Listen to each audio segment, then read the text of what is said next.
शिक्षक कार्यरत हैं उनको सरकारीकरण करने का निर्णय सरकार ने लिया है और उनको जो नामकरण उनका किया गया है।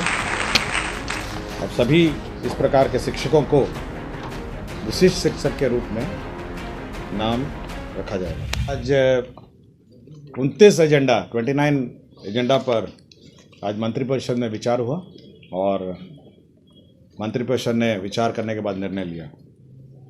सबसे महत्वपूर्ण जो प्रथम एजेंडा था वो था बिहार विद्यालय विशिष्ट शिक्षक नियमावली 2023। इसके अंतर्गत जो हमारे आज के दिन में पंचायत में, जिला परिषद में, पंचायत समिति और नगर निकाय में जितने भी हमारे शिक्षक कार्यरत हैं उनको सरकारीकरण करने का निर्णय सरकार ने लिया है और उनको जो नामकरण उनका अब किया गया है। अब सभी इस प्रकार के शिक्षकों को विशिष्ट शिक्षक के रूप में नाम रखा जाएगा। अभी ये व्यवस्था ये की गई है कि जितने भी निकाय के शिक्षक हैं इन सभी टीचर्स को पहले सरकारी शिक्षक के रूप में अपने ही वेतनमान, जो आज के दिन में उनका वेतनमान है, उसमें लिया जाएगा। उसके पश्चात उनको परीक्षाएं लिखनी पड़ेंगी। एक परीक्षा लिखनी पड़ेगी जो विभाग तय करेगी कि कौन कंडक्ट करेगा। कोई सरकारी संस्था ही उसकी परीक्षा लेगी। परीक्षा लेने के बाद उन सभी शिक्षक जो है वह जो वेतनमान है, जो सरकार द्वारा जो अन्य वेतनमान जो अभी बीपीएससी वाले जो वेतनमान है वो दिया जाएगा।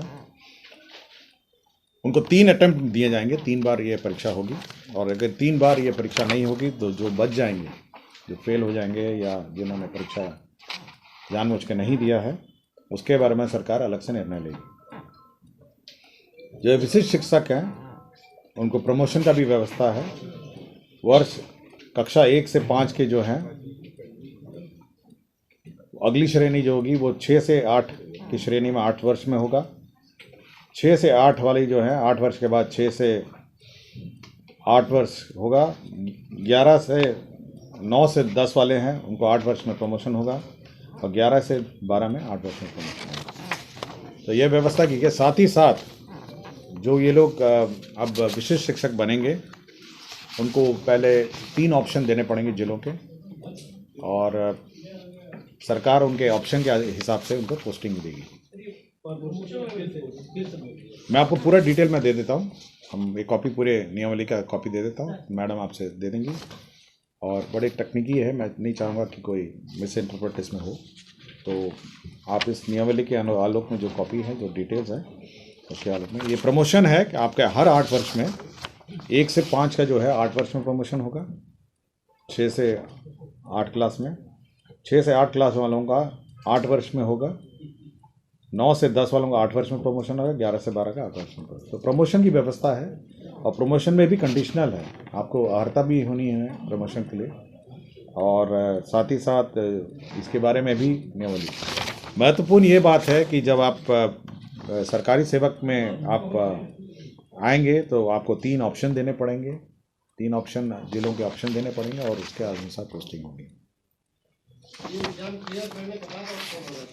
नहीं, ये आपका अभी जो विशिष्ट शिक्षक है, अभी वाले विशिष्ट शिक्षक जो है राज्य के अंतर्गत स्थानांतरण नहीं हो गया।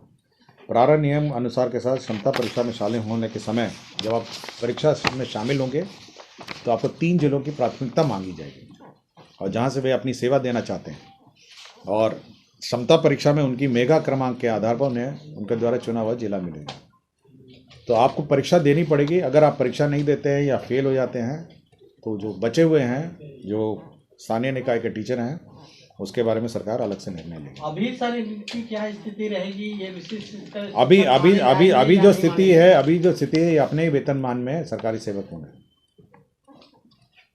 ठीक है, तो आपको मैं पूरा डिटेल दे देता हूँ, आप मैडम से ले लीजिए। ठीक है, टोटल कितने होंगे सर ऐसे टीचर?